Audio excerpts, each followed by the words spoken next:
السلام علیکم بچوں، کیا حال ہے آپ کے؟ میں ناز آپ کے ساتھ ہوں۔ آج میں آپ کو حضرت امام حسین کے گھوڑے جس کا نام ذوالجناح تھا اس کے بارے میں ڈیٹیلز بتاؤں گی۔ اس کے بارے میں مختلف روایات ہیں۔ ایک روایت کے مطابق کہ اس کا نام ذوالجناح تھا اور اس کا شجرہ نسب حضرت اسماعیل کے گھوڑے سے جا کر ملتا ہے۔ دوسری روایات میں ہے کہ حضرت ابراہیم جس گھوڑے پر بیٹھ کر فلسطین سے مکہ آیا کرتے تھے اس گھوڑے کی نسل میں سے تھا۔ بعض کے نزدیک ذوالجناح بھی جنت کی سواریوں میں سے ایک سواری ہے جو رسول خدا اور اہل بیت کے لیے براق کی طرح کا خدا نے بھیجا تھا۔ بعض روایات کے مطابق ذوالجناح کوئی عام گھوڑا نہ تھا بلکہ ایک جن تھا جو اللہ کے حکم کے مطابق اہل بیت کی خدمت پر مامور تھا۔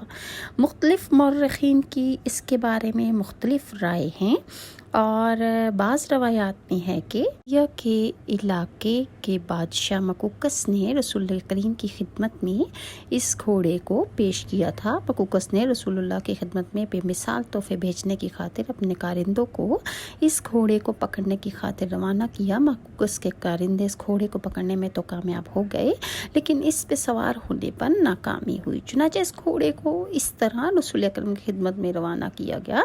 اسکندریہ سے مدینے تک تمام راستے میں اس گھوڑے کو بڑے بہادر افراد قابو میں رکھتے لیکن وہ کسی کے قابو میں نہ آتا تھا۔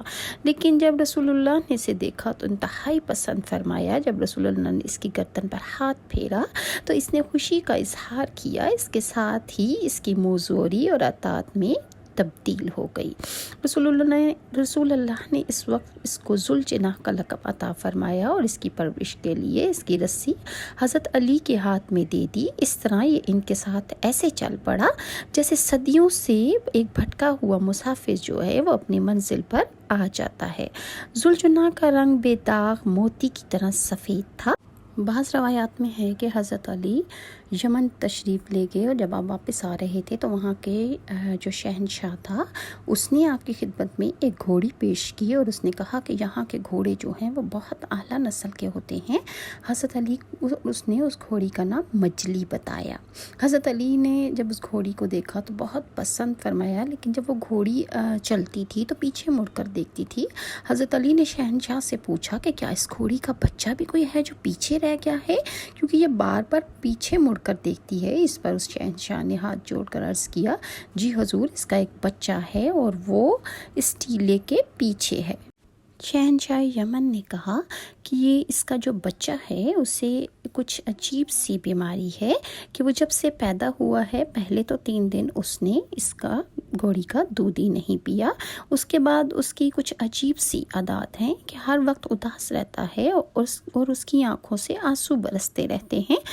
ہمارے شہر سے ریت کا ایک ٹیلا ہے، جس وقت سخت گرمی ہوتی ہے، گرم لو چل رہی ہوتی ہے، زمین گرمی سے جل رہی ہوتی ہے تو وہ اکثر زوال آفتاب کے وقت شہر چھوڑ دیتا ہے، دانا پانی چھوڑ کر دوڑ جاتا ہے، گرم ٹیلے پر جا کر کھڑا ہوتا ہے، پہلے زمین پر گھٹنے ٹیکتا ہے، پھر اٹھ کھڑا ہوتا ہے، پھر پہلے دائیں پہلو پھر بائیں پہلو گرم ریت پر سوتا ہے، پھر کھڑا ہو جاتا ہے اور مدینہ کی جانب منہ کر کے 3 مرتبہ ہنہناتا ہے، پھر توڑ پڑتا ہے۔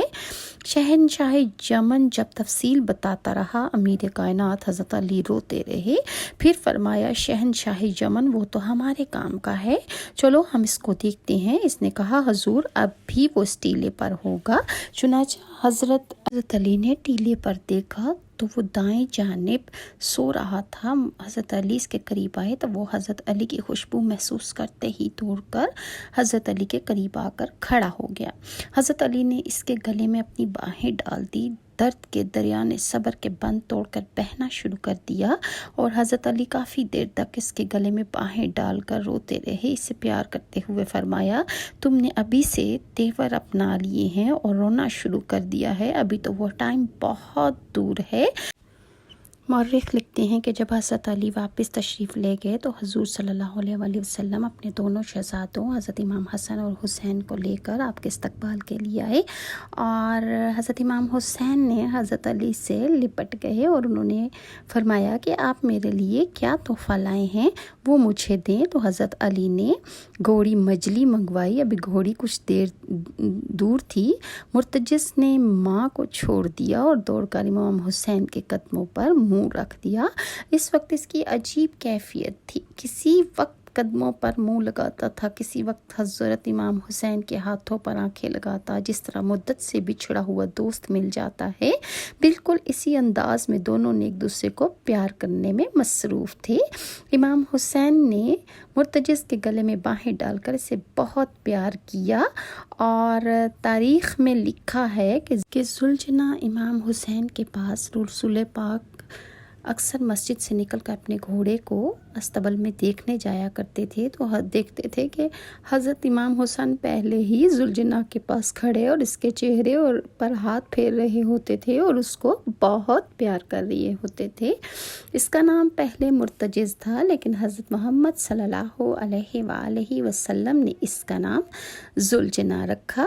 اور سوال یہ پیدا ہوتا ہے کہ جب حضرت امام حسین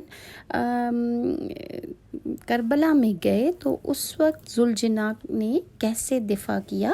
تو جب امام حسین پر تیروں کی بارش ہر طرف سے ہو رہی تھی تو ذوالجناح نے حضرت امام حسین کا دفاع کیا، اور جب آپ نماز میں مشغول تھے تو اس نے حضرت امام حسین کے ارد گرد طواف کرنا شروع کر دیا، اور جو کوئی مردود آپ پر وار کرنے کے لیے آتا تو کبھی اس کو لاتیں مار کر اور کبھی اس کو ٹکر مار کر اس کو حضرت امام حسین سے دور کرتا تھا۔ بعض روایات میں ہے کہ جب حضرت امام حسین سجدہ شکر ادا کر رہے تھے اور غیب سے ان کے کانوں میں سورہ فجر کی آخری آیات کی آواز سنائی دی، تو انہوں نے ذوالجناح سے کہا کہ اب جنگ چھوڑ دو، کیونکہ اب اپنے رب سے ملاقات کا ٹائم آ گیا ہے۔ اور حضرت امام حسین جب شہید ہو گئے تو ان کے خون سے اس نے اپنی پیشانی کو رنگا اور دوڑتا ہوا خیموں کی طرف گیا اور بیویوں کو وہاں پر آپ کی شہادت کی خبر دی، تو حضرت زینب جو تھیں وہ دوڑتی ہوئی آئیں، اور اس طرح یہ ان کا محاصرہ کیے رکھا، حضرت امام حسین کو بچاتا رہا آخری دم تک، اور تیروں کے وار وہ سہتا رہا یہاں تک کہ وہ بالکل لہو لہان ہو گیا۔